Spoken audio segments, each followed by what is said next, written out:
ali munda mu ggwanga erya German avudde n'agenda maaso n'okuba nti atubuulidde ku mbeera eya Ssaabasajja Kabaka wa Buganda Ronald Muwenda Mutebi owokubiri, era nga tukitegedde nti ono amaze ennaku 55 n'ambirira ng'ali mu ddwaliro atuuliriza e Namibia. Mawulire gategeezezza nti ali mu ddwaliro e Namibia Medical Facility. Ssaabasajja Kabaka wa Buganda gyali newankubadde nga bakulu baali bategeezezza nti ali mu kuwummulamu. Nti newankubadde abakulu bagamba nti Ssaabasajja ali Namibia awummuddemu oluvannyuma lw'okufuna obujjanjabi okuvaako munda mu ggwanga erya German, nti yagenda kuwummulamu atuuliriza. Amawulire gategeezezza nti Ssaabasajja Kabaka amaze ennaku 55 ku private medical facility emu e Namibia Maserengeta ga Ssemazinga Africa. Jjukira nti Ssaabasajja Kabaka wa Buganda Ronald Muwenda Mutebi owokubiri enfunda eziwerako abadde bw'agenda e Germany bw'akomawo, kati batulaga nti yatambula n'agenda munda mu ggwanga erya Namibia mu mwezi ogwokuna, era okuva olwo n'okutuusa kaakati abadde akyali eyo nga bagenda maaso n'okuba nti bamujjanjaba, wabula nga tali ku luwummula oba oliawo nga abakulu bwe basooka okutegeeza. Ambasada w'eggwanga erya Namibia mu German bamuyita Martin Andjaba yagenze maaso n'okuba nti afulumizza bino. Kigamu kuba nti wabaddewo munnayuganda omu eyamuwandiikidde e Germany eyo, waliwo munnayuganda eyamuwandiikidde Ambassador Martin Andjaba ng'amubuuza nti wama ambasada, kituufu Ssaabasajja Kabaka ali wammwe eri e Namibia? Tubuulireko. Munnayuganda yamuwandiikidde kaakati mu nsi ezo engeri gyali nti ali mu nsi ziriiza ensi za Jabo bakyerupe tebatera nnyo kuziyiza mawulire, tebatera nnyo kuziyiza mawulire. Ekyo yakoze mu kapasite nga ambasada n'awandiika ekinafulumya ekiwandiiko ekikwata ku Ssaabasajja Kabaka wa Buganda. Okusinziira ku Ambassador Martin agamba nti Ssaabasajja Kabaka yatuuka mu ggwanga lyabwe erya Namibia mu Apuli w'omwaka guno, gwe mwezi ogwo oguwedde, era nti mu kaseera kano ali mu ddwaliro lye bayita Okongwari Psychotherapeutic Center, ekitundu bakiyita Obutujo region gye bayita Kunene, ggwanga lya Namibia. Nti Ssaabasajja ali awo.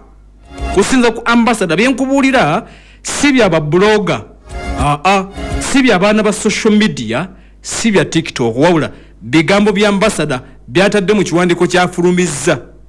Ekiwandiiko akifulumizza lwaki? Waliwo munnayuganda yamugambye nti eyamusabye nti ambasada bambi tubuulireko, wamma kituufu ali wamu e Namibia?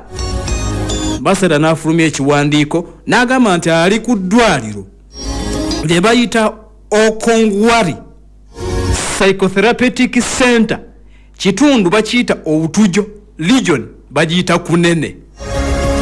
Ali eyo bamujjanjaba. Jjukira nti obulwadde bwa Ssaabasajja Kabaka bwadde bulesewo atuuliriza okubagana empawa n'ebigambo eby'amaanyi ennyo ku social media, nga n'abamu ku bloggers babadde balumiriza Katikkiro Charles Peter Mayiga nti okukweka Ssaabasajja okuva mu bantu.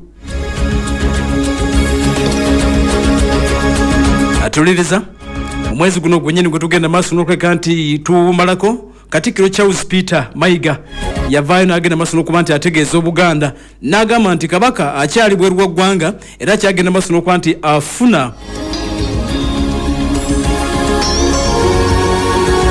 yagenda ku appointment okuzisinkana ba medical handlers be, abasawo be ebweru w'eggwanga.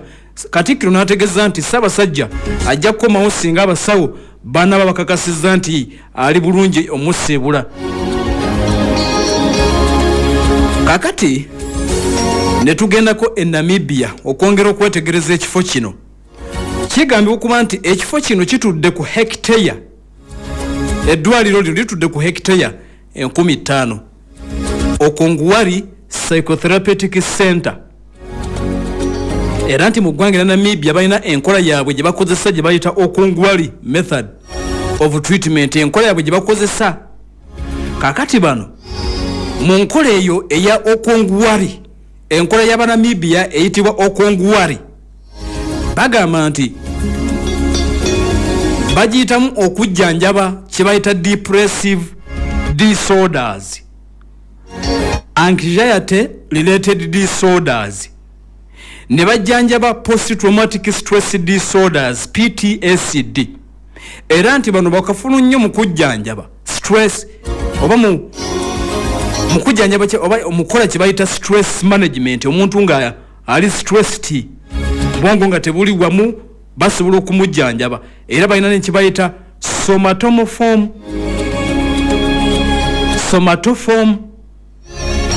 disorders, substance related disorders ne childhood related disorders.